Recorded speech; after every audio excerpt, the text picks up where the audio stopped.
But Brandon, let's move on into our next topic. We're going into another team struggled mightily in this last game that they played in Atlanta. We got the Dallas Cowboys losing 27-7 to the Atlanta Falcons. And I know I want to say Cowboy fans coming in, we might get some comments about your title's wrong, your title's stupid.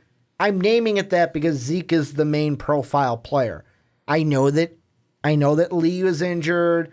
I know that you were missing your left tackle in this one, that Green was getting burned by Claiborne, and now Claiborne's he's in a Hall of Fame category because he had X amount of sacks in a game. I get that. The question is, though, Brandon, looking forward, this is a Cowboy team that's going to have to play the Eagles. They're going to have to play the Redskins. They're going to have to play the Raiders without their guy in Ezekiel Elliott. I want to ask you, do you think the Cowboys can survive without Ezekiel Elliott? I think it's going to be hard because as serviceable as Alfred Morris is, he's not Ezekiel Elliott. Mm-hmm. He's just not. And Rod Smith either. Neither of them. That duo is not going to make up for Ezekiel Elliott. It's just as simple as that. Alfred Morris, I don't know if he had 10 yards total after the end of the first half. Mm-hmm. I don't know if he did. He had 53 total yards to end the game on the ground, but that didn't do anything. That didn't help you. And I know people will also say, well, hey, part of it's on Dak Prescott. Well, a big part yesterday, we saw the worst offensive line play from the Dallas Cowboys in a very long time.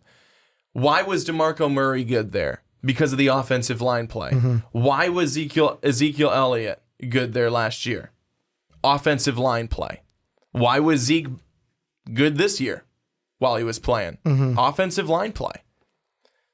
Right now, their offensive line, if they continue like this, I don't expect them to give up another 6 sacks to one guy in one game. Mm-hmm.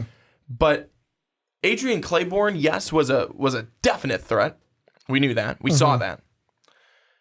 But you could see every time that Dak was dropping back, he was having pressure left and right. Mm-hmm.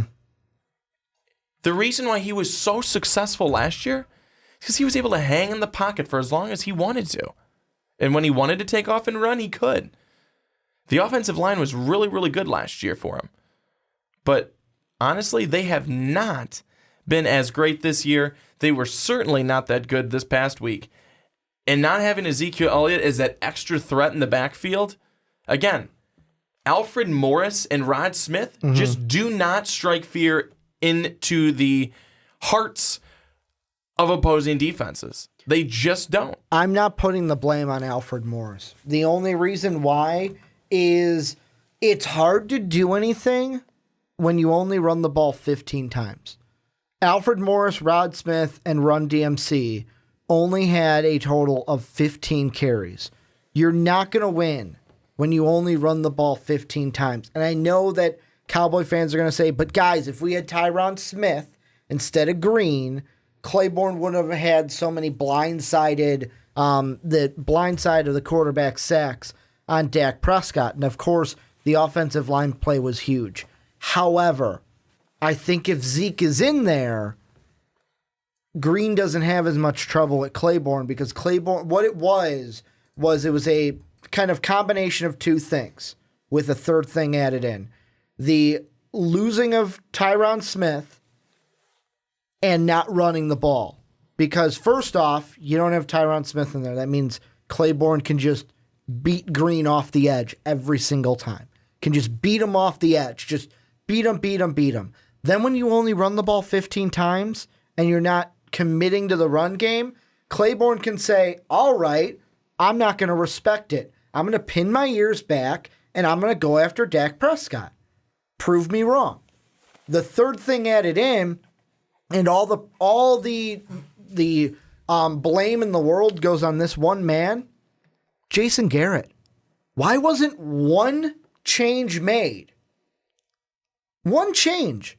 Dak Prescott was sacked 2 times. I would have been like, all right, we got to do something. Two's enough. What do we do to stop this guy? But nothing was changed. 3, 4, 5, 6. Are you going to make a change? You going to make an adjustment? That's who I put all of this on. And the thing that I saw from the Cowboys, and this is into the greater question of can they survive without Zeke, I'm saying no. Because what I see from Jason Garrett and the Cowboys without Ezekiel Elliott is we don't trust our run game.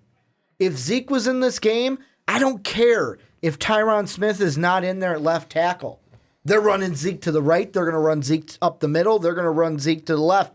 They're not going to worry about the offensive line because Zeke is that he puts a lot of confidence in Jason Garrett. But without Zeke out there, Jason Garrett doesn't have that confidence in the run game, which then if a guy like Green gets burned and you're not going to help him, you're going to leave him on that island, then that run game's not going to help and you're just going to put Dak Prescott in more and more trouble getting hit after hit after hit. And I mean, I look at the remaining schedule. If you don't make adjustments, it's the same thing. Even with Tyron Smith, you'll lose to the Eagles. I could see the Redskins beating you. I could see the Raiders beating you. You're done. Playoffs are over. You're not winning the division. You got to beat the Eagles twice, I would say, to for sure lock in a fight for the division. And Zeke's going to miss the first one. So, I mean, unless you change things and say, you know what, Zeke's not here, but we're still going to run the ball. We're going to commit to the run game, even though it's Alfred Morris. If you don't do that, then there's no way you're beating the Eagles, or I would say either the Raiders or the Redskins. Yeah, it was a tough day all around for the Dallas Cowboys. The Falcons did have a great game defensively, though. They got a couple of fumbles, forced a couple of fumbles, got a couple of fumble recoveries as well. They only allow the 7 points. One of my questions is, where was Dez Bryant? Where was Dez Bryant in this game? He only had 4 catches for 39 yards. You know, Dez has not had a great season. Well, and Dez hasn't had a great... This is the thing about Dak Prescott, is Dak is one of those guys where he's not going to lie. Like, he doesn't care that Dez is the number 1 wide receiver. He's not going to lock in on Dez the whole time. Dak Prescott, and one of the reasons he was so good last year is survey the field. Oh, Cole Beasley, you're open. I don't care your name's Cole Beasley. Here you go. Here's the ball. Like, people in fantasy last year were like, why the hell is Cole Beasley getting the ball so much? Like, week 1, they're like, why is Cole Beasley getting the ball? Throw the ball to Dez. Dak don't care. He was the poor man's Julian Edelman. Yep. And I mean, Dak will throw it. And I know that Cole Beasley only had 2 receptions on 3 targets in this one, but I mean, with Dez Bryant, yeah, he only got 4 receptions, but he had 8 targets. It's not like Dak wasn't throwing to him. So, I mean, part of me feels like I'm going to go back to that run game. You got to use the run to set up the pass. You can't just rely on Dak alone. You carried the ball 21 total times as a team. Mm-hmm. With Ezekiel Elliott, he's carrying the ball, if he's in there, at least 20 times. Yeah. That's why it's so crucial to have him as part of the game plan. Mm-hmm. Because you can do so much with Ezekiel Elliott. He's a really good runner, but he's also a pretty good pass catcher. So not having him, you're losing 2 aspects of the game. Having him in there, you have to keep the defenses honest. Not having him in there, well, if any game going forward is anything like the game that was just played this past weekend, shows you're probably going to throw the ball a lot more. Mm-hmm. But you can't. You can't. But I'll tell you what, though, too, is Alfred Morris in the second half, he did have some pretty good runs against the Atlanta defense. First half, he was going nowhere. Mm-hmm. But they did consistently go with him. They probably did not give him the football enough to like you said, get consistent. But it was just overall, it was just not a good game for the Dallas Cowboys. They played poorly, and I don't want to say again that it was completely all on Ezekiel Elliott not being there. I really want to put it on this game. This game is, in my mind, this game is on the offensive line. Mm-hmm. It's the fact that the offensive line could not get any protection for Dak Prescott. They couldn't get any openings barely any openings for Alfred Morris. This was an offensive line that we have not seen from the Dallas Cowboys before. How long have we praised and people have praised the offensive line of the Cowboys? Years now. Years that they've been one of the best, if not the best offensive line in football. They were anything but yesterday. Six sacks from one guy. Prescott was sacked a total of 8. And that's why I'm putting all the blame on Jason Garrett. Like today, I was watching First Things First with Chris Carter and Nick Wright.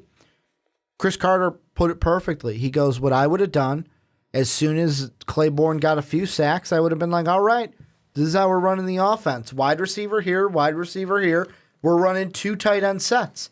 Because then at that point, you don't have to make Witten just the sole blocking tight end. You can run both tight ends, have Witten go out to catch, and you can use somebody to help Green on the left-hand side to slow down Claiborne. The thing is, there were no adjustments made in this game.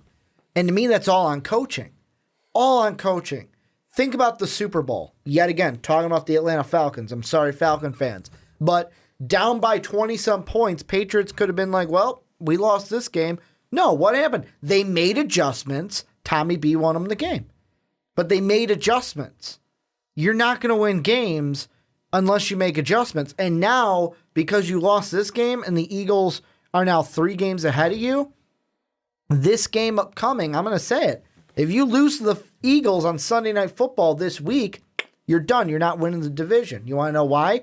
Eagles will be 9-1. If they lose the rest of their games, they're 9-7. You will be 5-5 is what you'll be. So, with how I look at it, Redskins, Raiders, that's at least a 9-7 record. I don't see the Eagles losing 7 straight games to end the regular season. So I feel like you'll get to that game where Zeke is back when you play Philly the second time, and it'll be like, great, we're not in the playoffs. They've won the division, and really, we lost it while Zeke was out being suspended. Well, the other part here for the Cowboys, they found no rhythm. They had no rhythm about them. No rhythm to them on Sunday. Nothing at all. They could not find any rhythm. Prescott couldn't find any rhythm. His only touchdown, the only touchdown of the game for Dallas, came on a rushing touchdown by Dak Prescott, where he found a nice open lane, was able to get in there. He had 6 carries for 42 yards on the day, but there was just nothing going in the passing game. And I also don't want to take something away from the Atlanta Falcons and solely say that the Dallas Cowboys, they just played a terrible game. The Atlanta Falcons came with probably one of the best defensive showings that they've had all season long, if not the best defensive showing that they've had all season long. And I can say that with confidence because Atlanta has looked pretty darn bad this year. Well, and I probably was throwing some shade in Claiborne's way, saying like, oh, now he's in a category with Hall of Fame rushers when he's not one, but still had the skills in that game to get the sacks and get the strip sacks. It doesn't matter. I'll tell you what, anyone who's able to go out and in one NFL game get 6 sacks, you're pretty good. You're pretty good. You're doing something right. It doesn't matter who you are. I mean, you could be Joe Schmo. I don't really care. If you're able to do that, you're going up against another grown man in the NFL. Grown man. You get 6 sacks. But he's not 40. You did something right. So I think that's pretty darn impressive, whoever you are. But again, going back to the topic of this, not having Ezekiel Elliott, everyone knew it. Everyone knew that it was going to be different. Everyone knew it was going to be an obstacle for the Cowboys to overcome. My question is, you knew this was coming, Dallas. You knew this was coming. Had no backup plan. You knew that this would be that this would be here. Are we giving a couple more reps in practice to Alfred Morris, knowing this is coming? Maybe they were. But this has been looming over them the entire season. Can I ask you? And it finally comes, and it just so happens that it's this week against the Falcons in Atlanta, and you get blown out by 20. Can I ask you this? You can ask me whatever you'd like. Do you think that when the Zeke suspension is all and over and we get to December 24th? Yeah, when we get to the Seahawk game, or even at the end of the regular season when the Cowboys aren't in the playoffs anymore. Are they in the playoffs now? Technically they were. That might have changed after the last game. However, do you think Cowboy fans, do you think NFL fans, do you think we will all be looking back going, Zeke should have just taken the six game suspension right off the bat? Should have Giants, Broncos, Cardinals, Rams, Packers, 49ers should just taken it. At 1, 2, 3, 4, 5. Yeah, should have just taken those 6 games. Team went 3-3 anyways. Probably could have done that without you because you lost to the Packers, lost to the Rams, lost to the Broncos. Giants were nutting this year. This is looking in hindsight, obviously. But do you think we will look back in hindsight and saying, dude, you should have just taken the suspension to start the year? Your team probably could have been 3-3 and then made the playoffs because they would have had you for the more important games down the stretch. I don't think that Ezekiel Elliott and the Cowboys would look at it like that because I think Ezekiel Elliott. But will the fans look at it that way? Is what I'm saying. They shouldn't. They shouldn't because either way you're losing him for 6 games. Mm-hmm. You're losing him for 6 games, and who's saying that you would have played super well in those first 6 games? I mean, who's to say that you wouldn't have gone 0-6? They wouldn't have gone 0-6. Well, I mean, the Giants are the Giants this year, so they would have won 1. But we didn't know that. We didn't know that. I did. Kiss of death. You got to know it. Excuse me. They got the yes. kiss of death. Excuse me. But that I don't think that a fan can look back and go, yeah, you should just take the suspension right at the beginning. Mm-hmm. A fan's probably saying for Dallas, fight it, and then hoping that it's going to get pushed off into next year. Like Deflategate. I really think that Ezekiel Elliott and the Cowboys thought that they'd be able to push it off to next season. Just like Deflategate. I really do. But they weren't able to. And then it just became something that was looming and looming and looming. And 1 minute of one day at 8:59, he's suspended. 9:01, nope, he can play. 9:03, he's suspended. 9:05, he can play. You know, it was back and forth literally like that much. There was an injunction here, injunction there, lifted. You know, it really was craziness.